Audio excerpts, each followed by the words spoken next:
Bismillahirrahmanirrahim. Assalamualaikum warahmatullahi wabarakatuh.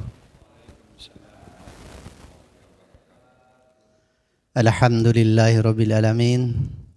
Wassalatu wassalamu ala asyrafil anbiya'i wal mursalin Sayyidina Muhammadin wa ala alihi wa sahbihi ajma'in.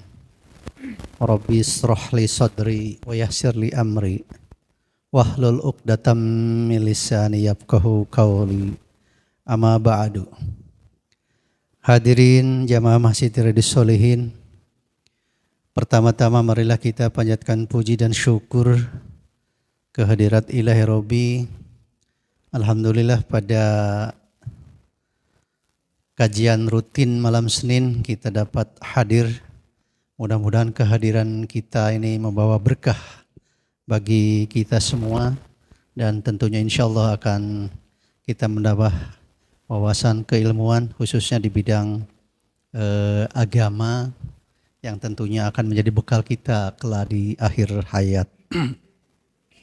Hadirin jamaah Masjid Riyadhus Shalihin, pada Ngarumas kali ini, ngaji rutin malam Senin kali ini membawakan tema terkait dengan adab-adab di dalam kita melaksanakan sholat, baik itu persiapan sebelum kita melaksanakan sholat, tentunya pasti ada adab-adabnya. Kemudian pada saat kita melaksanakan sholat, pasti ada adab-adabnya, sehingga pahala ibadah sholat kita itu tidak dirusak oleh hal-hal yang kita tidak ketahui adab-adab tersebut.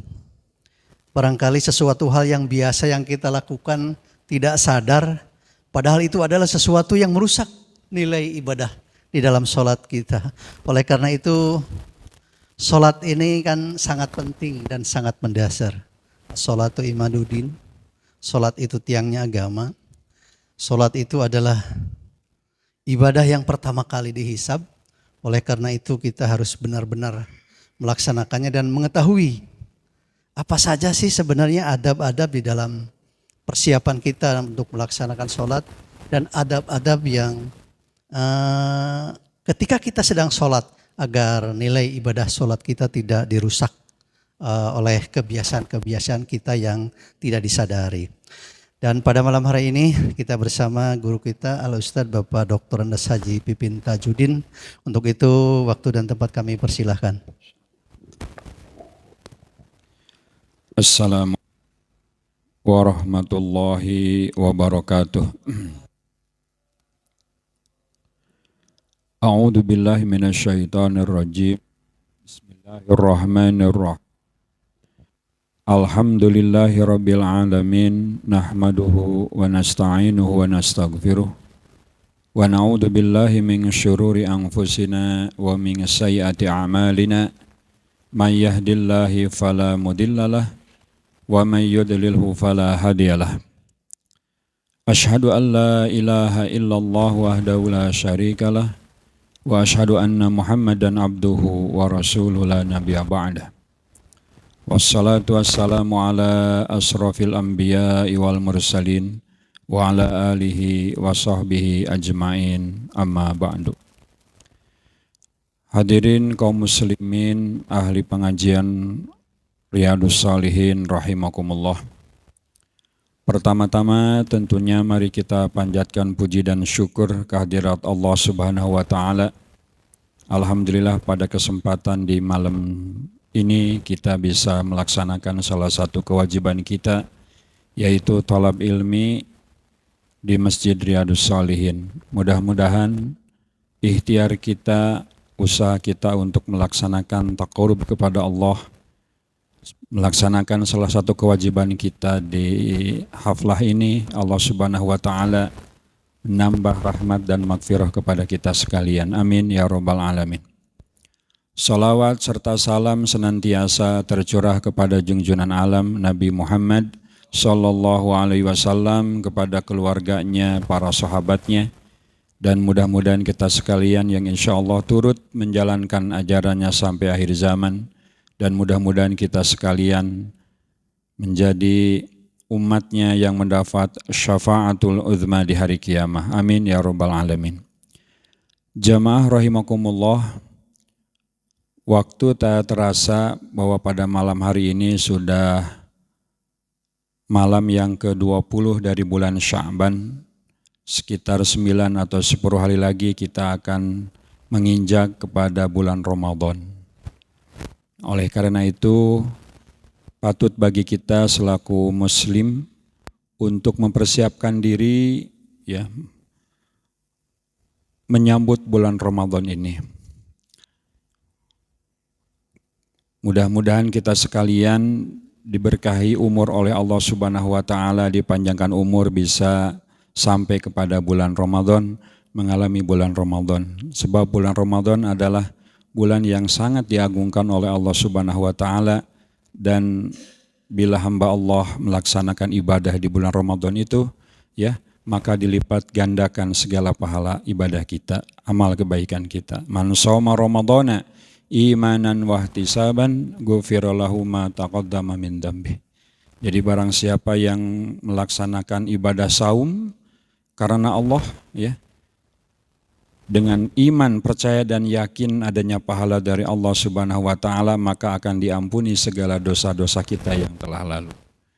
Dan kita menghadapi bulan Ramadan ini harus menghadapi dengan penuh sukacita dan kegembiraan, ya, karena kita akan menyambut bulan ini penuh dengan keagungan, ampunan, rahmat dan maghfirah Allah Subhanahu wa taala.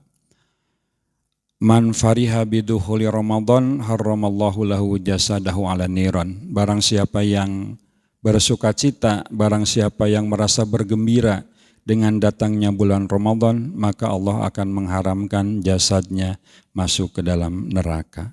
Insya Allah. Jamaah rahimakumullah, insya Allah sesuai dengan tadi yang disampaikan oleh moderator bahwa pada pengajian di malam ini kami akan menyampaikan tema yang terkait dengan masalah adab ketika kita akan melaksanakan atau kita akan setelah melaksanakan ibadah sholat.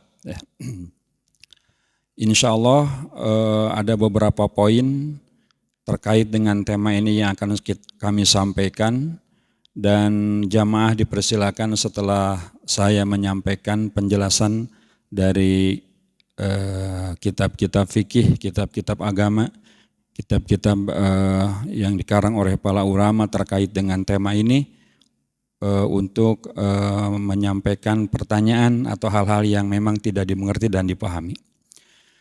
Jamaah rahimakumullah, kedudukan manusia, ya, kedudukan manusia itu berbeda-beda. Ada istilah bahwa di dalam keluarga itu ada seorang bapak, ibu, dan anak. Bahkan bahasa Sunda menyebutnya itu kepada anak itu budak gitu ya. Orang Malaysia juga kan mengatakan itu budak gitu, anak ya. Budak itu artinya hamba yang berbakti ya, yang membaktikan diri kepada orang tuanya. Ya termasuk juga manusia, penghambaan diri kepada Allah Subhanahu wa taala. Kedudukan manusia, kadang manusia itu beragam kedudukannya, terutama dalam masalah kedudukan sosial. Ya. Ada Pak RT, ada Pak RW, ada Pak Camat, ada Pak Bupati, kemudian ada Pak Wali Kota, ada Pak Gubernur, ada Pak Presiden, gitu kan? Jamaah rahimakumullah, ketika kita akan menghadap kepada mereka, ya, maka terutama kepada yang kedudukannya lebih tinggi, maka kita akan selalu mempersiapkan diri untuk menghadapi para pemuka tersebut, ya. Nah, apalagi kalau kita menghadap presiden, kita memakai baju tentunya yang kita andalkan, baju yang bagus, baju yang bersih, badan juga yang bersih, dan lain sebagainya. Toh apalagi kita mau menghadap Allah Subhanahu wa taala. Di dalam sholat kita itu mau menemui Allah. Di dalam sholat kita mau menghambakan diri kepada Allah Subhanahu wa taala. Yang kedudukannya itu adalah Al-Malikul Mulk, raja di atas raja, presiden di atas presiden, gitu ya. Nah, oleh karena itu jamaah rahimakumullah, maka kalau kita mau melaksanakan ibadah sholat, maka persiapkan baik itu badan, baik itu pakaian, baik itu tempat melaksanakan ibadah sholat, seperti kita mau menghadap Pak Presiden. Harus lebih malah, seperti itu. Kalau kita misalnya mendapatkan undangan untuk menemui Presiden, maka baju yang kita kenakan itu adalah baju yang sangat bagus. Bahkan itu memakai jas, ya, memakai dasi, memakai peci dan lain sebagainya. Apalagi menghadap Allah Subhanahu wa Ta'ala. Kita mau melaksanakan ibadah sholat. Di dalam agama, di dalam kitab fikih jamaah rahimakumullah, ketika kita mau melaksanakan ibadah sholat, itu persiapan dari mulai persiapannya itu harus kita betul-betul ya melaksanakan adab-adab itu. Ya, salah satu di antaranya adalah kami sampaikan beberapa poin, minimal ada 5-6 poin, yaitu kita itu kalau kita mau melaksanakan ibadah sholat, tentunya kita harus bersuci dulu, harus toharoh dulu, harus melaksanakan wudhu dulu, gitu ya. Nah, itu di dalam Al-Quran disebutkan, idza kumtum ila sholati faghsilu wujuhakum wa aidakum ilal marafiq dan lain. Itu adalah salah satu ayat dari Al-Quran yang mewajibkan kita untuk melaksanakan ibadah wudhu sebelum melaksanakan ibadah sholat. Ya. Nah, betapa sangat hebatnya di dalam ajaran Islam bahwa kita mau menghadap Tuhannya, yaitu menghadap Allah, kita itu harus bebersih dulu. Bahkan jamaah rahimakumullah, dari kitab-kitab yang dikarang oleh para ulama, ya, kitab-kitab kuning yang dikarang oleh para ulama dengan berbagai macam fasal dan bab, itu yang pertama itu hampir setiap kitab itu menerangkan tentang toharoh, menerangkan tentang kebersihan. Nah, oleh karena itu maka ya orang yang melaksanakan ibadah sholat tidak sah sholatnya kalau kita tidak bersih, kalau kita tidak melaksanakan ibadah wudhu dulu minimal. Ya, apalagi lebih utama kalau kita keadaan badan kita misalnya sering berkeringat, apalagi dicampur dengan bakteri yang ada, kadang bercampur dengan bakteri itu abang ya, kadang suka bau itu bau khas gitu. Ya, masih untung kalau kita melaksanakan sholat munfarid di rumah atau di masjid yang tidak berdekatan dengan orang lain. Ini kalau kita berjamaah, kita sudah berkeringat, sementara iqomat sebentar lagi mau dikumandangkan, ya, bajunya pun berkeringat, lalu kita datang ke masjid, apakah itu kira-kira membuat orang terganggu atau tidak? Ya, nah seperti itu. Nah, oleh karena itu maka persiapan diri minimal ya 10-15 menit sebelum melaksanakan ibadah sholat, kita itu harus bersiap-siap, ya, betul-betul harus bersiap-siap. Bahkan di dalam sebuah hadis diterangkan jamaah rahimakumullah, sholat 5 waktu itu ya sebetulnya itu hakikatnya itu untuk membersihkan batin, kekotoran batin yang ada pada diri kita. Di sana dijelaskan ya bahwa Rasulullah SAW memberitahukan kepada para sahabat, wahai para sahabat kami, apakah akan tersisa lagi kotoran yang ada pada badan kita, ya? Kalau kita mandi setiap hari 5 kali setelah mau melaksanakan ibadah sholat, ya tentunya pasti akan bersih. Jiwa kita akan bersih, batin kita akan bersih dengan melaksanakan ibadah sholat. Bak seperti sholat yang kita laksanakan 5 waktu sehari semalam itu, seperti kita mandi di pinggir sungai sebanyak 5 kali, maka akan bersih ya dosa dan kesalahan kita diampuni oleh Allah Subhanahu wa taala. Nah, terlebih juga kalau misalnya kita melaksanakan ibadah sholat itu, sebelum melaksanakan ibadah sholat itu mandi dulu. Itu lebih bagus, lebih utama. Jadi bukan hanya apa? Bukan hanya wudhu saja, tetapi mandi dulu itu lebih utama. Tetapi tentunya disesuaikan dengan kondisi. Kalau di puncak barangkali bang nggak kuat ya. Kalau mau sholat maghrib atau sholat isya dan sholat subuh mandi dulu. Disesuaikan dengan situasi dan kondisi. Kalau keadaan badan kita berkeringat, terasa agak terhirup bau khas gitu ya, wangi khas, maka bagusnya kita mandi dulu terlebih dahulu. Nah itulah salah satu adab ya. Jadi kita harus bersuci dulu untuk melaksanakan ibadah sholat karena kita mau menghadap Al-Malikul Mulk, Raja di Raja, yaitu Allah Subhanahu wa taala. Kemudian yang kedua, jamaah rahimakumullah, untuk membersihkan segala bau yang ada dari diri kita, terutama bau mulut. Karena Rasulullah ya mewanti-wantikan kalau kita mau melaksanakan ibadah sholat, jangan sampai saudara kita itu terganggu dengan bau mulut kita. Biasanya kalau sudah memakan bawang, memakan jengkol, pete dan lain sebagainya, nah itu akan terasa bau khas ya yang akan mengganggu terhadap saudara kita, terutama pada sholat berjamaah. Nah oleh karena itu bersihkan dan dicoba menjadi ada semacam memakan makanan yang bisa menawarkan bau itu lah ya. Nah apakah memakan ketimun atau bersiwak, menggosok gigi dan lain sebagainya. Itu. Karena itu merupakan ya makanya para ulama jamaah rahimakumullah memakan bau-bauan itu hukumnya itu makruh. Walaupun memang ada manfaat dari bau-bauan itu ya. Sewaktu-waktu kita boleh untuk memakannya.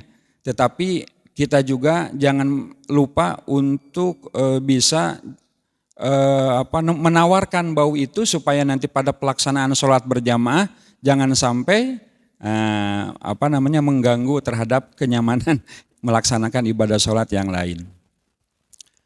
Kemudian jamaah rahimakumullah yang ketiga yaitu memakai pakaian yang bagus. Memakai pakaian yang bersih ya. Memakai pakaian yang bersih. Tidak setiap yang bagus itu bersih. Kadang-kadang pakaian bagus terkena najis kan, jadi menjadi tidak. Jadi memakai pakaian yang bersih, ya. Di dalam Al-Quran disebutkan, ya bani Adam khudhu zinatakum inda kulli masjidin. Wahai bani Adam, wahai manusia, pakailah pakaian yang indah, pakaian yang bersih. Inda kulli masjidin, setiap kita mau masuk masjid, setiap kita mau melaksanakan ibadah sholat. Jangan sampai kita mau melaksanakan ibadah sholat, menghadap Rabbul Izzah, memakai kaos yang compang-camping, anu kotor, bari jeung aya tulisan, mengganggu orang lain, ya sampai penasaran kalau nggak dibaca, gitu kan? Nah sampai situ. Jadi itu sangat indah ya Allah itu.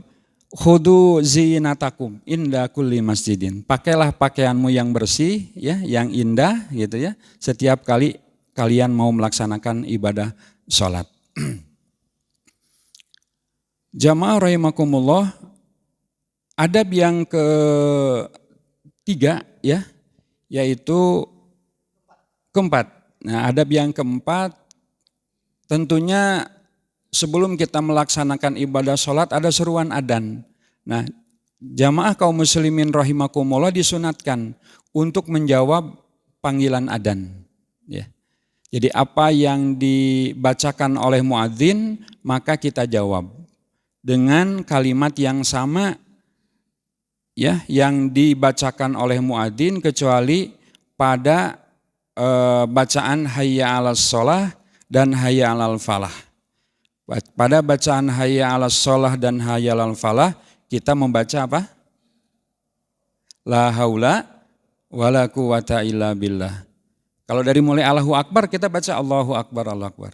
Syahadu alla ilaha illallah, syahadu alla ilaha terus ya. Kecuali di bacaan hayya 'alas shalah dan hayya 'alal falah kita jawab dengan bacaan la haula wala quwata illa billah. Kata Rasulullah, barang siapa yang menjawab panggilan adzan kemudian ditutup dengan membaca doa, orang tersebut dengan bacaan doa setelah adzan, Allahumma robba hadhihi da'wati tammah wassalatil qaimah sampai akhir, maka dakhalal jannah. Kalau dia membiasakan menjawab dan membaca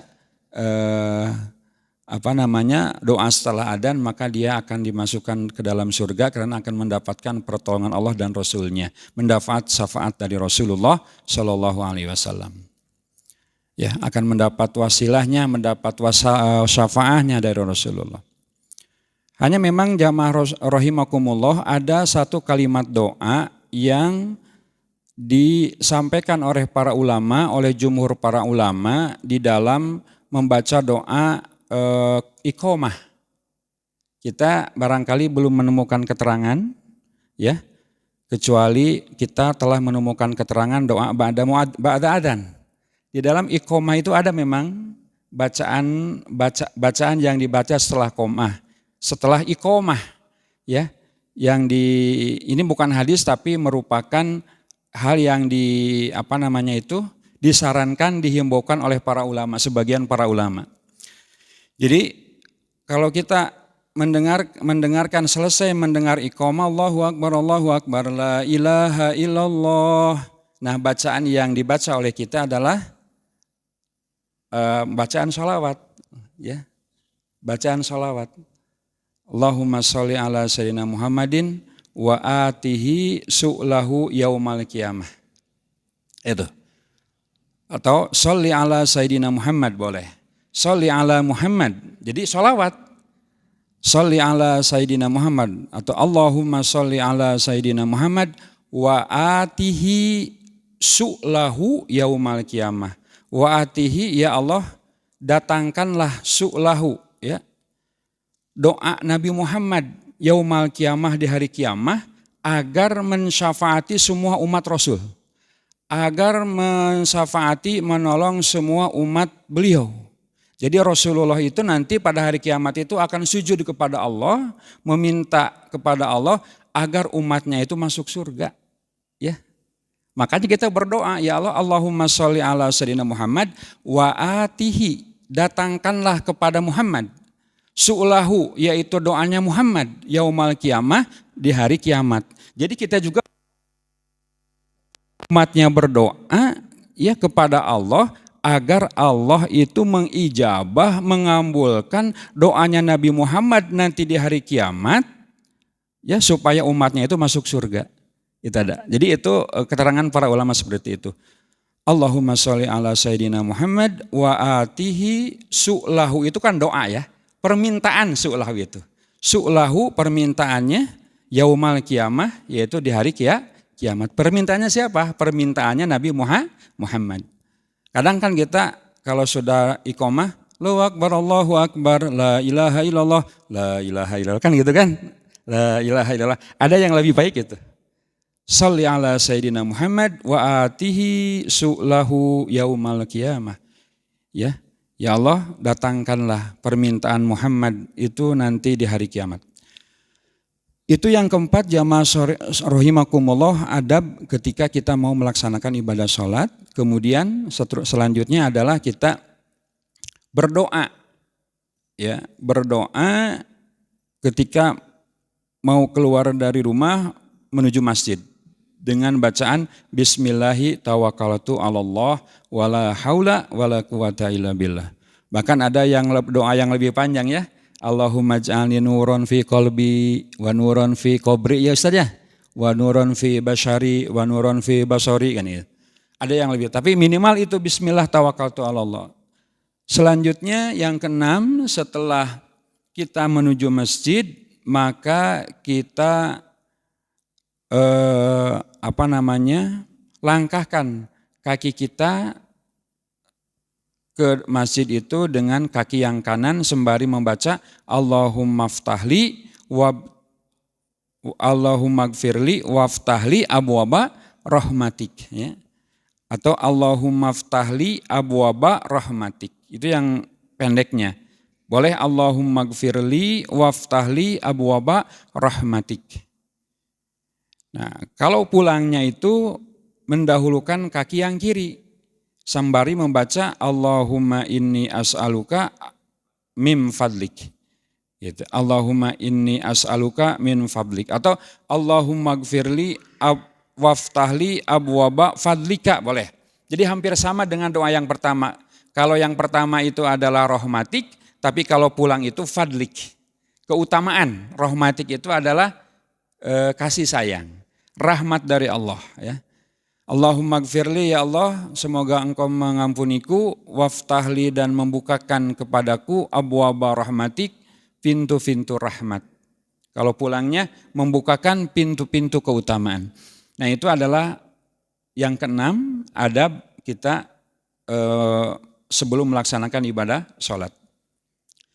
Masuk masjid, ya, itu memang ada hadis yang menyatakan bahwa Rasulullah SAW memerintahkan kepada seseorang sebelum dia duduk itu untuk melaksanakan sholat 2 rakaat. Para ulama ada yang mengatakan itu adalah sholat sunat tahiyat al-masjid. Tetapi dengan melaksanakan sholat li syukril wudu atau kita melaksanakan sholat sunat mutlak atau awabin atau rawatib itu udah cukup cumpon gitu ya, melaksanakan hadis Rasul yang tadi. Jadi sebelum duduk kita melaksanakan sholat sunat 2 rakaat. Nah, jamaah rahimakumullah itu ada 6, kurang lebih persiapan adab persiapan kita mau melaksanakan ibadah sholat.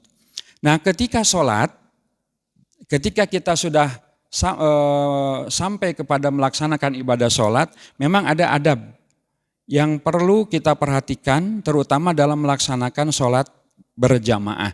Karena ini hubungannya dengan dengan sesama, dengan saudara kita yang kadang ada jamaah yang memang sensitif. Ada yang jamaah memang merasa tidak nyaman dan lain sebagainya. Seperti tadi kalau kita memakan bau-bauan, ya. Nah, itu kan seperti itu. Nah,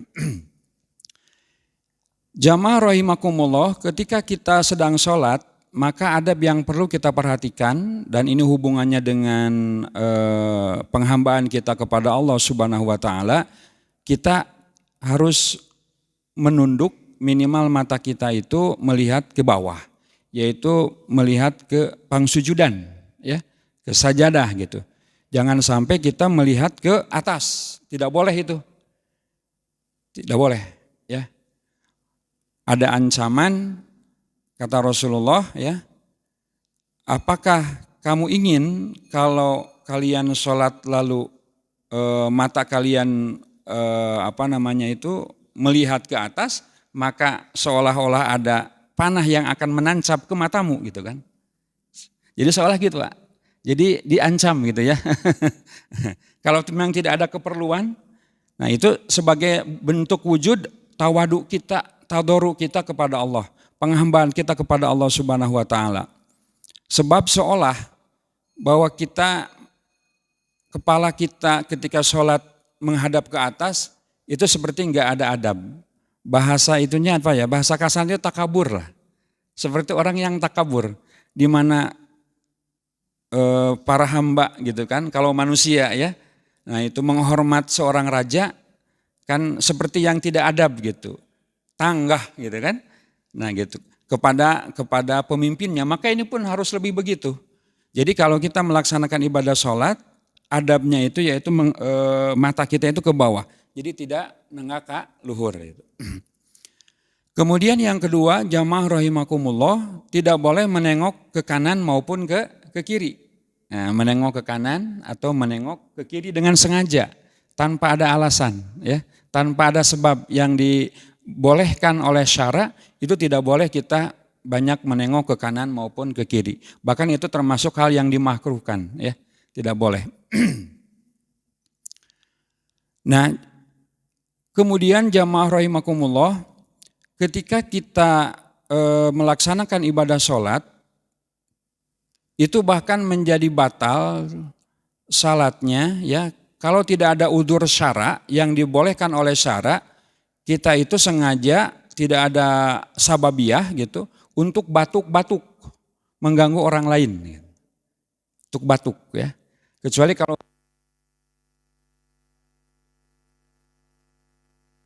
misalnya mes batuk gitu ya. Bari disengaja enggak itu enggak boleh. Terus juga berdahak. Mendahak tanpa ada udzur syara itu tidak boleh. Nah, ketika kita berdahak itu tidak boleh membuang ke sebelah kiblat atau sebelah kanan. Ya. Nah, dulu kalau sekarang boleh itu dulu ya memuntahkannya ke sebelah kiri. Gitu ya.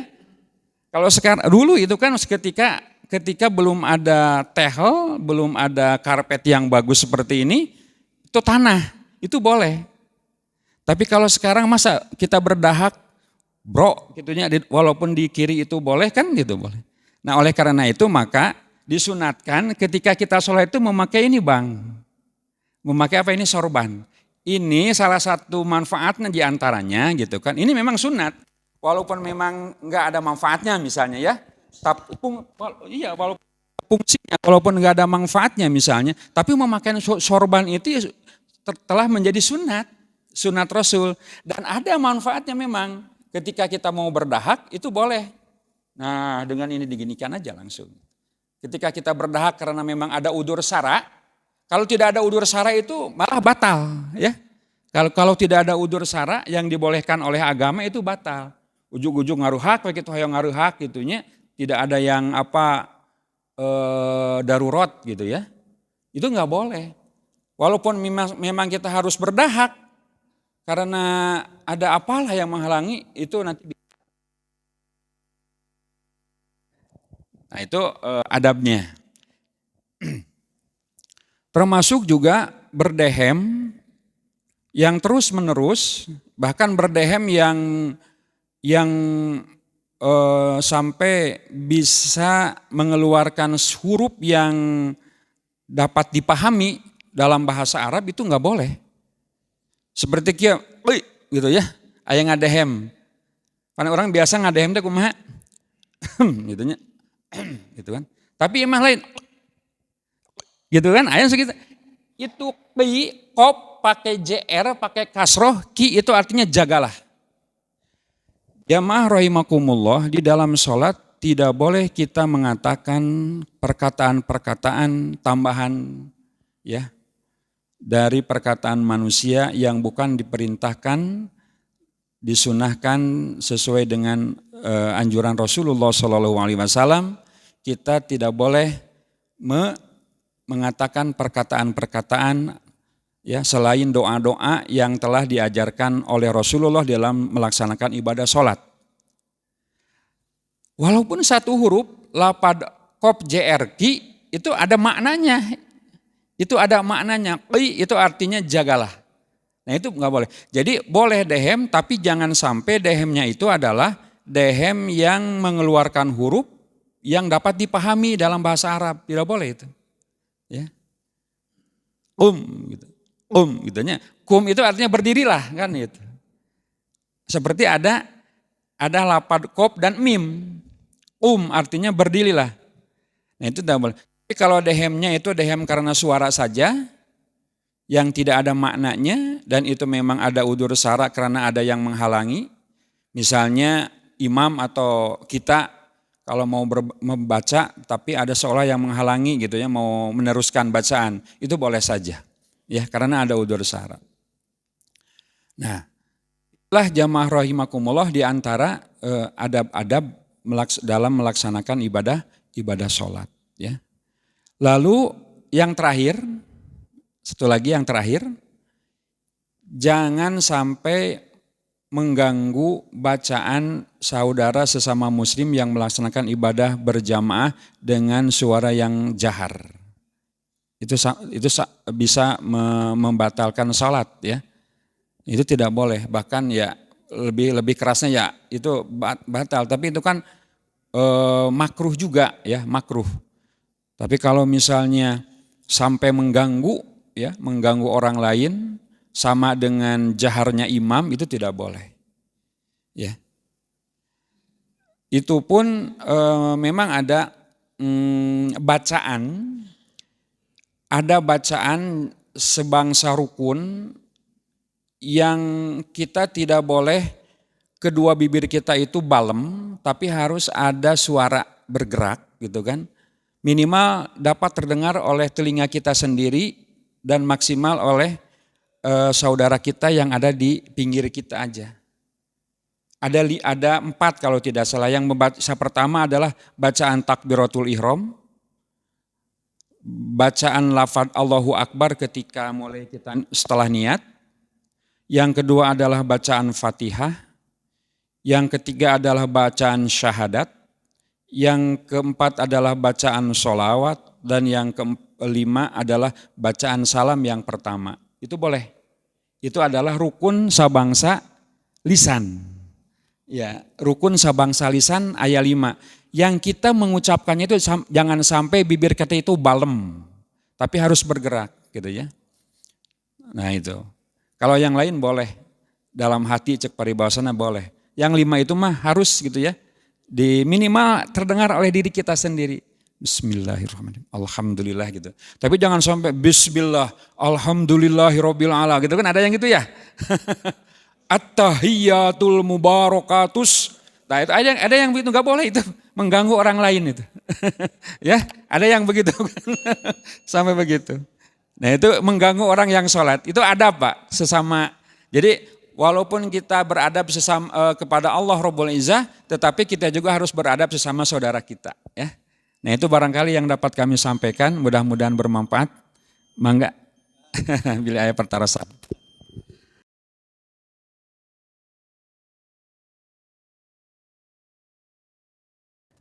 Ya memang di dalam fikih disebutkan bahwa aurat laki-laki itu antara pusat dan lutut gitu ya. Nah itu. Kemudian bagaimana kalau berwudu itu tanpa menutup aurat. Nah itu salah satu adab, Pak. Salah satu sopan santun bahwa ketika kita melaksanakan wudu pun kita ya disunatkan untuk menutup aurat ya. Ya kecuali pada waktu mandi, dan mandi pun memang Rasulullah itu kalau mandi itu memakai kain basahan yang menutup aurat. Ya kita aja ya barangkali ya yang di rumah ketika kita mau mandi ya tanpa selembar pun mungkin kain yang menutup aurat kita gitu kan. Tapi Rasulullah itu adabnya itu ya memakai kain basahan. Rasul itu ya memakai kain yang bisa menutup aurat gitu ya. Sarung lah lamun orang mah gitu. Nah itu. Walaupun memang tidak, tapi kita harus membaca katanya Pak, ada memang riwayat yang menyatakan bahwa ketika kita mau mandi sebelum kita masuk ke jamban itu harus membaca Bismillahilladzi la ilaha illa huwa. Bismillahilladzi la ilaha illa huwa. Dengan menyebut nama Allah yang tiada Tuhan selain Allah. Itu teh gini Pak.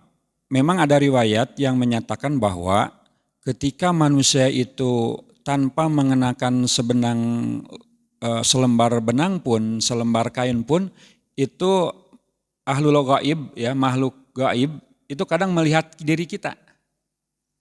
Apa itu imma makhluk gaibnya laki-laki atau perempuan. Yang namanya jin itu kan ada jin laki-laki, ada jin perempuan. Nah kalau kita membaca bacaan itu seolah hijab itu menghalangi kita. Seolah-olah bahwa ada hijab, ada penghalang yang akan menutupi kita dari mata-mata makhluk gaib gitu. Kalau membaca Bismillahilladzi la ilaha illa huwa gitu ya. Bus gitu kajaman, nah gitu. Ya walaupun memang adabnya juga memang seperti itu. Jadi Pak Holis, walaupun memang itu kita sendiri dalam kesendirian di dalam jamban, tapi ya adabnya itu kita memakai handuk gitu ya. Jangan sampai bubuligiran lah bahasa Sunda nama gitu nya. Ongko wae abdas tapi bubuligiran gitu. Setelah mandi kan misalnya, oh can abdas ya sambil buligir sampai wudu. Nah, itu kurang adab. Bagusnya itu harus memakai handuk yang menutupi aurat kita.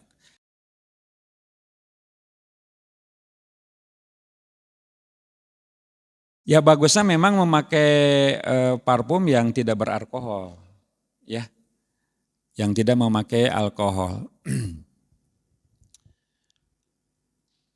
Kalau apalagi ya yang namanya apakah alkohol itu termasuk hal yang memabukkan? Kalau misalnya alkohol itu termasuk yang memabukkan ya sedikit maupun banyaknya itu haram. Qaliluhu fakatiru haramun, ya. Nah, ya.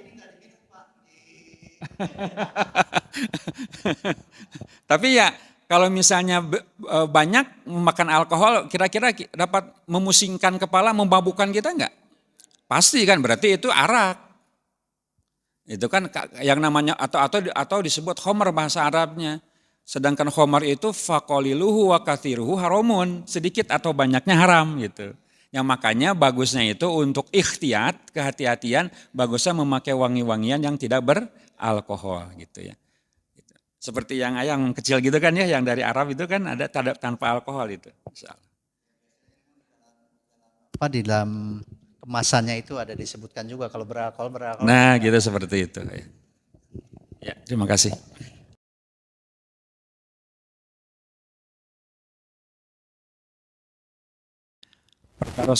Pertanyaan dari Pak Imam terkait dengan masalah sholat sunat taraweh. Insya Allah mungkin nanti kami beserta Pak Ketua ya, sebelum melaksanakan sholat, datangnya bulan Ramadan akan bermusyawarah terkait dengan masalah pelaksanaan ibadah sholat ini, terutama untuk meningkatkan kehusuan, ketertiban melaksanakan sholat sunat tarawih beserta para imam yang lain ya.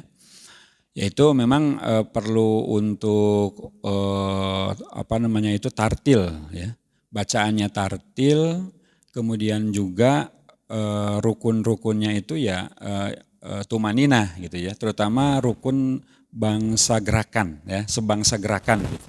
Jadi ada rukun sebangsa lisan ya, ada rukun sebangsa gerakan-gerakan, itu memang harus tumaninah.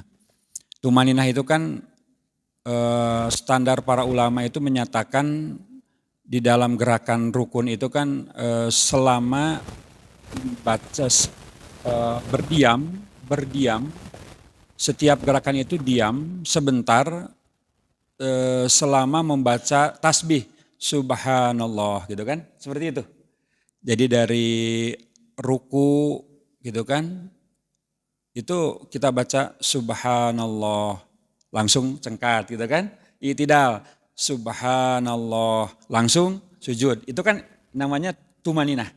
Jadi setiap gerakan itu rukun, hampir semuanya rukun ya, ruku, i'tidal, sujud, duduk di antara dua sujud, ruku lagi, sujud lagi, lalu berdiri lagi. Nah itu dari rukun ke rukun gerakan itu harus tumaninah. Tumaninah itu kata ulama itu adalah berdiam sebentar selama seseorang itu membaca tasbih subhanallah gitu. Kira-kira itu bisa diestimasikan ya, diperkirakan seperti itu. Jadi walaupun misalnya sekarang imam atau makmum membaca subhana rabbiyal azim, subhana rabbiyal azim, subhana rabbiyal azim 3 kali atau subhana rabbiyal a'la, subhana rabbiyal a'la, subhana rabbiyal a'la, itu cukup sudah memenuhi itu tumaninah insyaallah ya. Nah gitu. Ya apalagi kalau bacaannya tartil barijeng kumplit subhana rabbiyal azimi wa bihamdih, subhana rabbiyal azimi wa bihamdih, itu cukup udah tumaninah ya insyaallah ya. Jadi tidak sampai ada dalam media itu Pak Wahyu sampai 7 menit udah selesai. Ada sholat sunat tarawih 7 menit selesai. Nah itu tidak tumaninah itu ya. Jangan seperti nauzubillah gitu kan. Itu orang-orang yang mencuri sholat. Jadi bangsat pencuri dalam sholat itu seperti itu Pak. Ada memang hadisnya. Jadi itulah orang-orang yang rukunnya itu tidak tumanina itu adalah pencuri dalam sholat itu.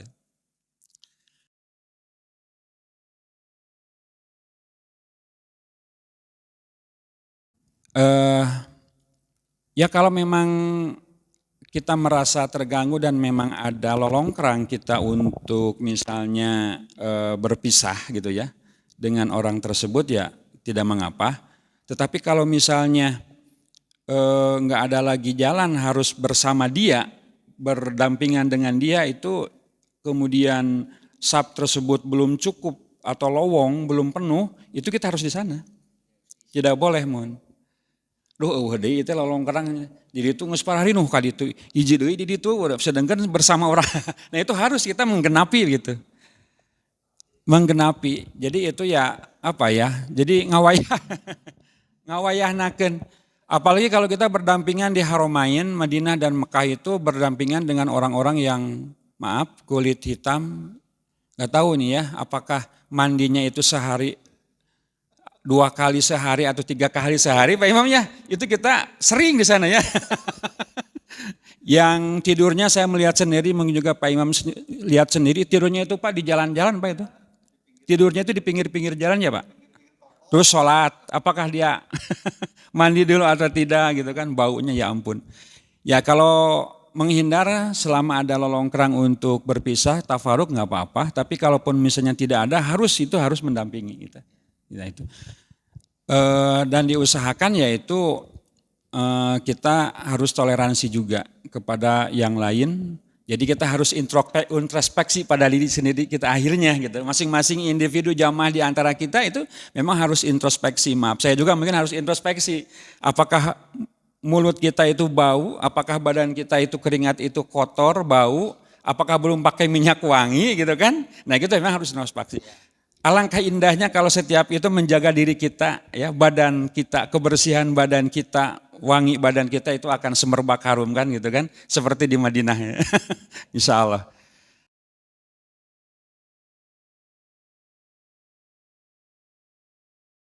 Adapun masalah sajadah gitu kan, itu kita nggak bisa melarang orang lain untuk membawa sajadah, tetapi minimal bahwa sajadah itu disodakohkan tempat juga untuk orang lain.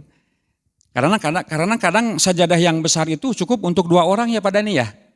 Jadi silakan sama jamaah yang lain pakai sajadah saya gitu. Sampai bisa rapat gitu kan. Jangan sampai sajadah yang besar untuk seorang akhirnya ya lowong gitu ya, ada lolongkrang. Pakailah bawa sajadah yang kita gunakan itu untuk orang lain juga sehingga nanti akan rapat gitu. Ya. Boleh aja gitu. Sebab kita nggak bisa melarang juga orang lain untuk membawa sajadah dari rumahnya kan gitu kan. Gitu. Memang saya memahami Pak, kadang sajadah yang besar itu bisa merenggangkan saf gitu kan ya.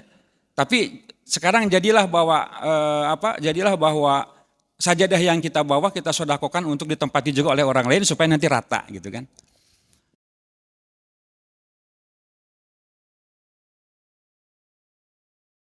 Bagaimana sikap kita sebagai makmum? Ya makanya itulah jamaah rahimakumullah dalam mengangkat imam dalam berjamaah sholat itu ya memang ada ketentuannya. Salah satu di antaranya yaitu adalah ahlul Quran.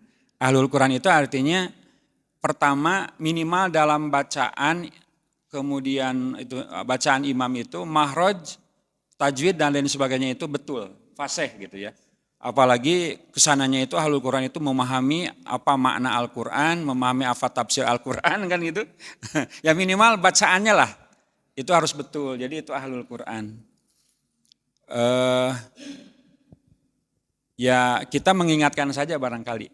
Nanti kami di antara para imam juga kadang suka saling berevaluasi lah gitu ya, saling berevaluasi. Bahwa bacaan ini tidak pas karena kurang tajwidnya atau kurang mahrajnya, kurang hukum tajwidnya dan lain sebagainya. Kami sering begitu ya sama imam-imam yang lain gitu, insyaallah. Ya. Jadi mengingatkan supaya memang tidak menjadi terulang kembali gitu kan. Nah, bacaan Fatihah terutama yaitu bacaan-bacaan yang merupakan rukun sholat ya. Rukun lisan yang merupakan rukun sholat yaitu Fatihah. Nah barangkali itu mungkin Pak Dani ya, kita akan berusaha untuk saling mengevaluasi di antara para imam dan saling mengingatkan gitu ya.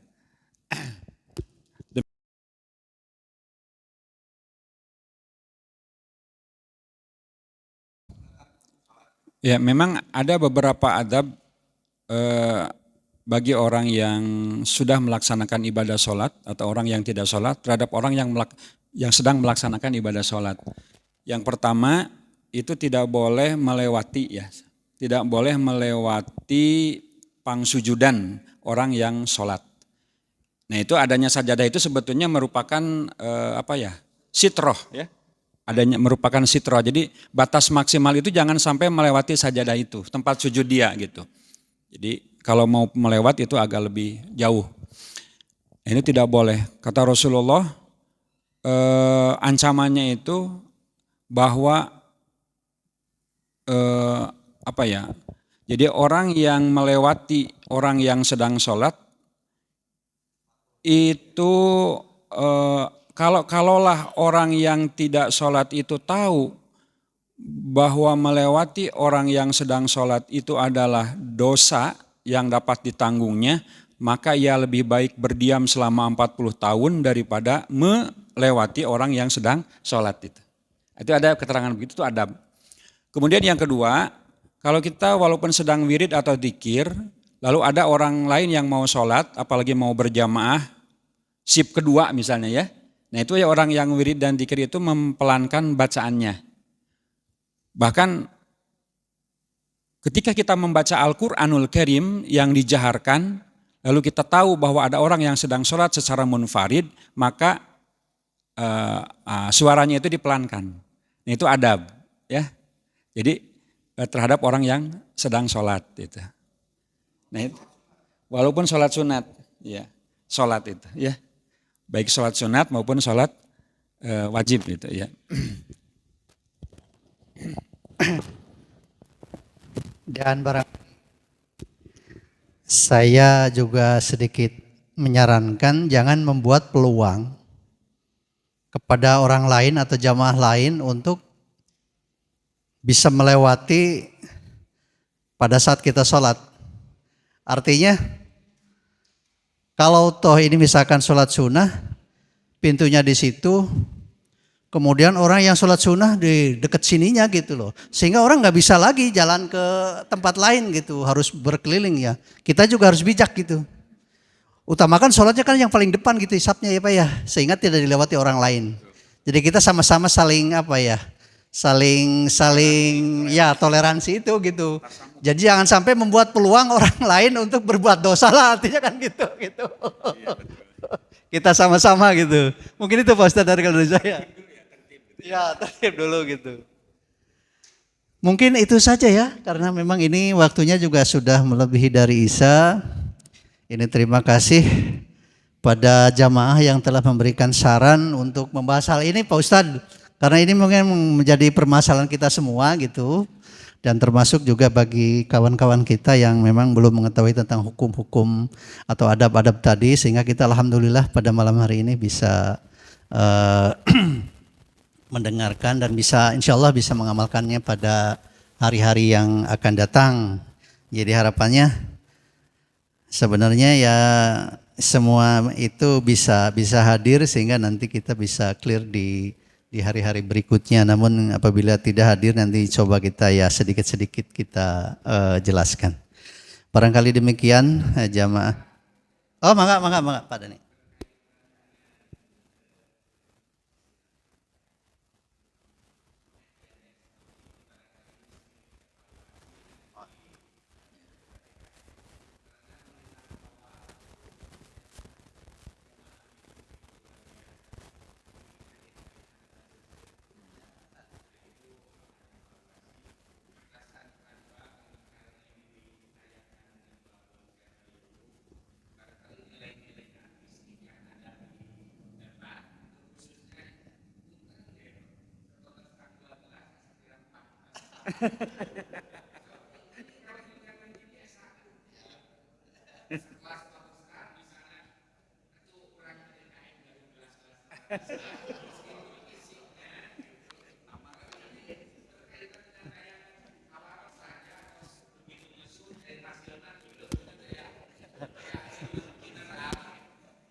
Ya, mangga hatur nuhun pada nih, insya Allah kita evaluasi ya, mudah-mudahan ya ada yang menyarankan sih ini Pak Bendahara, ini DKM katanya hari malam Senin harus dirangsang juga dengan makanan katanya gitu, dengan konsumsi supaya lebih banyak.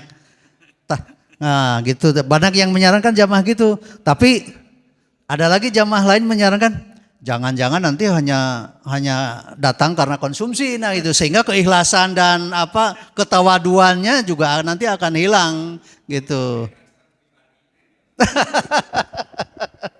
Ya gitu ya, mudah-mudahan nanti kita ke depan ya kita evaluasi bagaimana yang terbaik, dan sehingga ya kita bertujuan juga ini untuk memakmurkan masjid, dan alhamdulillah kelihatannya semakin kesini juga jamaah semakin banyak. Harapan kita semua tetap istiqomah warga kita di Gria Maleber Indah. Saya kira demikiannya, tidak ada lagi karena memang ini sudah waktunya. Ini terima kasih pada jamaah yang sudah mengusulkan materi ini Pak. Jadi saya dapat masukan dari jamaah, ini gimana saya gitu, ya udah kita bahas saja. Temanya nanti kita bicarakan. Alhamdulillah dan sudah selesai, mudah-mudahan kita bisa mengamalkannya dengan pelaksanaan sholat maupun persiapan di dalam melaksanakan sholat. Barangkali demikian, mari kita tutup dengan doa. Rabbana atina fid dunya hasanah wa fil akhirati hasanah wa qina adzabannar. Subhanaka Allahumma wa bihamdika asyhadu an la ilaha illa anta astaghfiruka wa atubu ilaika. Billahi taufiq wal hidayah. Assalamualaikum warahmatullahi wabarakatuh.